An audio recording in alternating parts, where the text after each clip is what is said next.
রংপুরের রাস্তায় চলার পথে হঠাৎ করে এক অন্ধ বৃদ্ধর সাথে দেখা, যার গলায় ঝোলানো ছিল আমি অন্ধ রাজকুমার, আমি বাঁশি বাজিয়ে জীবিকা নির্বাহ করি, আমাকে সবাই একটু সহযোগিতা করেন। লোকটাকে দেখে খুবই মায়া হলো। কাছে গিয়ে জিজ্ঞেস করলাম টুকিনাকি কিছু। ওনার কিন্তু ভালোই প্রতিভা আছে, বাঁশি খুব সুন্দর করেই বাজাতে পারে।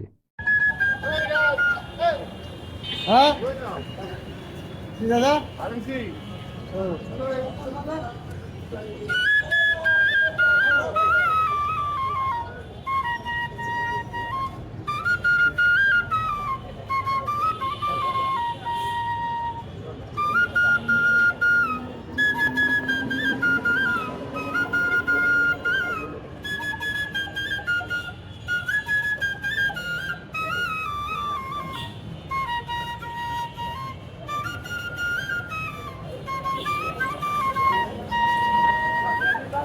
তো মনে করেন পথে চারি লোক হ্যাঁ সোজা আছেন এইভাবে পরিমলি খাইবা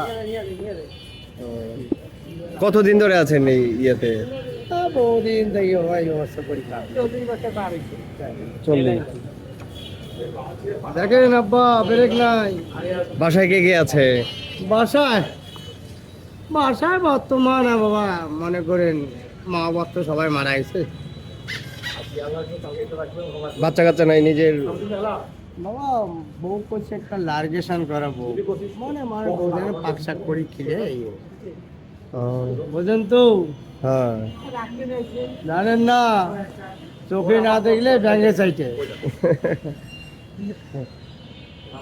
আর সবাই তো জানে ধনের লোক বউয়ের লোক সবে হ্যাঁ জানেন না। হ্যাঁ হ্যাঁ হ্যাঁ, আমার ভালো লোক ঠকাইতে চল আপনি কিন্তু খুব সুন্দর করে বাঁশি বাজান, এই এবার চলি ফিরে খাওয়া বাঁচি আছো কি করি না অনেক সুন্দর হয় বাঁশি বাজানোটা কিন্তু। করি তো খাওয়া লাগে 10 জনে যা খিলে তাই খাই।